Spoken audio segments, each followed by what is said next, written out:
It's now my great pleasure to introduce Dr. Karen J. Vichnicki, Chairwoman of the Board of Trustees for Trident University. She will introduce our keynote speaker, Mr. Jonathon Ord.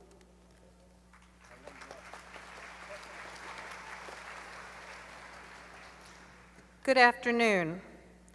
I'm happy to be here today to help celebrate your accomplishments. It's my pleasure to introduce our commencement speaker, Mr. Jonathon Ord. Mr. Ord is CEO and board member of Dealer Socket, which is a platform service application for automotive dealerships and manufacturers. In part, it serves as a contact list which stores and manages prospects and customer information. As CEO, Jonathon has set the vision that has seen Dealer Socket grow from he and a colleague working in a garage to a thriving company. Also, Jonathon is an investor and board member of other early and mid-stage application software companies. In 2014, he was awarded the Ernst & Young Entrepreneur of the Year Award, one of several he has received in recent years.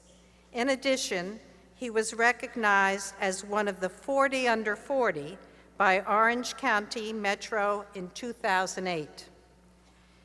In his free time, Jonathon supports various charities, including Operation Underground Railway, which is a nonprofit that saves and helps rehabilitate children from sex and labor slavery around the world. In addition, he spends his early mornings teaching high school students religious history and Bible study.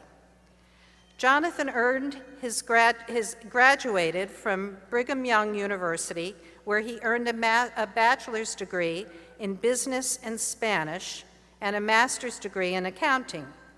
During that time, he took 2 years off to serve on a mission for his church in northern Spain. He and his wife have been blessed with 6 children and love every minute of raising and learning with them. Jonathon believes that life and business is all about relationships and helping each other develop. He is a knowledgeable and inspiring speaker.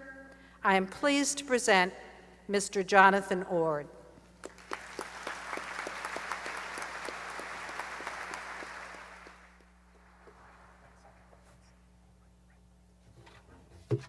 Okay, I'm not very good behind podiums, so I'm going to stand over here.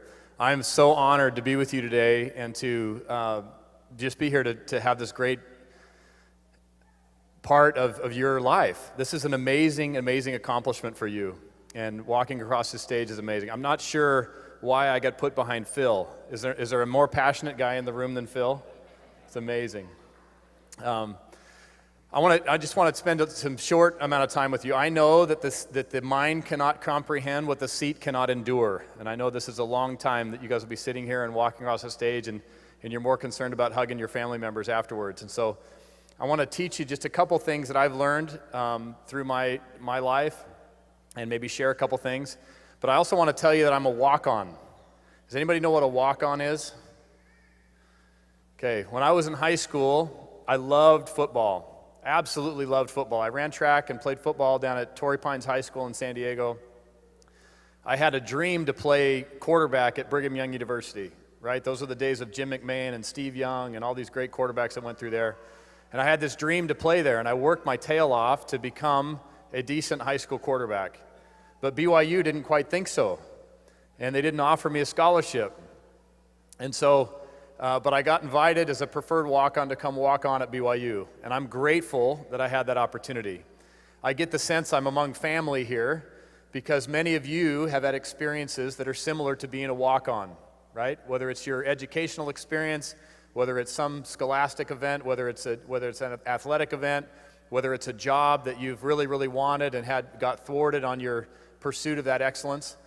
But I want to tell you that I'm grateful that you've had those experiences, and I'm grateful that I've had those experiences. I'm extremely grateful for the opportunity that I've had to be a walk-on, and I continue to have a chip on my shoulder to this day that allows me to, number one, identify with other walk-ons in the world, and also drive to make sure that I'm achieving my full potential. So I'm grateful to be here with you. So I'm going to talk about three things. One is this principle of act or be acted upon. Okay, in life, many times I get asked to speak at entrepreneurial events, and they ask, what was the critical element that allowed you to take advantage of a situation or take advantage of an opportunity? And the main thing is act or be acted upon. Let me explain this. Early in my wife and my marriage, we decided not to take on any debt and to live really hand to mouth and eat a lot of top ramen and rice and all that good stuff that's really cheap at the grocery store. And when we did that, we made a conscious decision not to take on any debt. And what that did for us is when there was an opportunity, we had some savings saved up, and we were able to use that savings to parlay that into a business offering and to take other opportunities that we wouldn't have been able to take the opportunity of if we hadn't done that. In life, I've found, as we have 1,500 employees now and a bunch of customers across the world, it's interesting to me to note those people that get acted upon by life. And that can be anything from debt to substance abuse to, in my case, sometimes golf. My wife thinks that I get acted upon by golf on occasion. And so I would ask you to think about your life and think about the ways in which you're going to go forward in your life and be actors and be free to choose your next step. Or are you being acted upon by things that are making you make certain decisions that aren't necessarily in your best interest? Okay. Next principle. My dad, a couple years ago, had a heart condition, and he had to go in for heart surgery. And he had a dissection of his descending aorta. So the artery that comes out of the top of your heart and goes down and then bifurcates into your legs, he had a dissection in that artery. And that artery split into a couple different veins and went down into his leg. And if it would have broken back outside of his body, he would have bled out and died. But grateful to us and our family, it broke back inside and stayed inside the artery system, and then he had to go in and have some heart surgery to have some of the stuff repaired. But the interesting principle that I learned in that occasion was I was talking to the heart surgeon at the hospital, and I said, this is just amazing that you guys can open up a guy's chest, open up his heart, go down through and fix this small little artery that's like a bunch of wet tissue paper that you're trying to sew back together. And I said, what happened in the past? How did this happen? Like when in the 18th century, how did people fix this type of issue? And he goes, well, many people died, but most doctors would say, you need to go out and chop wood. And I said, really? When your heart's bad, you're going to go out and chop wood? And the doctor looked at me and said, the heart is an amazing, amazing muscle. And when you put stress on that muscle, the heart creates its own bypasses. And those are called collateral arteries. And so when you're in shape and you're actively using your body, what your heart will do is you put more stress on that heart, it will create its own bypasses and create its own fixes, right? It's basically its own medical doctor in there fixing itself. And so I thought that's really interesting. And I said, why don't we do that today? He said, well, we have a much more sedentary lifestyle, okay, and we don't do as much physical activity as a lot of our ancestors did, and so our hearts aren't prepared for that physical exertion, and so it's not as apt to create these bypasses by themselves. I like to liken that to life. When we have hard things that we go through, when we have a load that we're carrying, those are the times that we look back on our life and say, man, we learned something. We learned a significant amount there. And a lot of times when we're going through those issues in our lives, we gripe and complain about those situations that we're going through, but then in hindsight we look back and say, man, I've learned a ton, right? Those are the times that we think, I'm so glad I went through that challenge or that trial in my life, right? And so this idea of putting load and stress on our lives is a good thing. We learn and we grow and we create collateral arteries that then create bypasses to challenges that we have in our life, right? And just like the muscle, the heart that is in our body that can do that, so can we as individuals. As we go through trials and hard times, we can create bypasses and amazing learnings and expertise out of hard times. The last principle I'll talk to you about is this idea of charity. In today's world, right, in these government elections, which I'm not going to talk about because you're hearing enough about it on TV, But we hear about people talking about charity and doing things for other people and all this stuff. I would submit to you that charity, and anyone that knows me well knows I love to study religions around the world and love to study philosophies and mindsets and theologies. And one of the things that's really interesting about that is every single religion around the world has an idea of charity, okay? Or an idea of betterment. And Phil talked about this a little bit when he spoke, of getting better. Charity, to me and to many religions, is the idea that we can help someone understand their true potential, okay?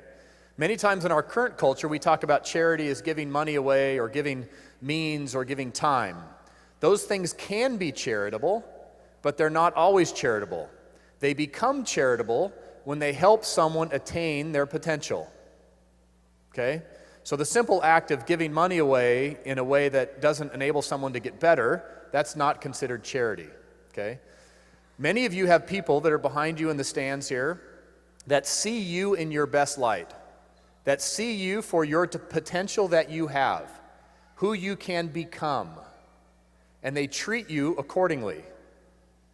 The best leaders that I have seen in this world do that exact same thing with everyone they come in contact with.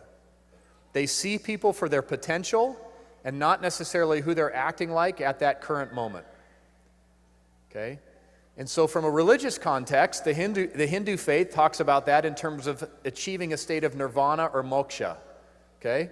From a Christian perspective, we go to the writings of Paul where he says, though you see through a glass darkly, now, right, it's cloudy to you who you really are, then you shall see face to face, and you will know even as also you are known. Okay? So I encourage you as you go out into the workforce and you start affecting lives of other people and you push them to get their own studies done and you push them and drive them and create businesses and make money that then you can use to be beneficial to our society, and where you go out and help people do things better, I encourage you to look at other people the way that their creator looks at them or the way that their mother or father looks at them, and then to treat them accordingly and help them attain their potential, okay? That's extremely important. We see a lot of people that are so focused on themselves and so focused on what they can do today to better themselves, which is important. And we lift people up as we lift ourselves up. But look at yourselves in terms of who you are becoming. And look at those around you as who you are becoming. And what attributes and qualities can you purvey to others that are around you and that surround you and that love you, that you can help them become who they can become. So,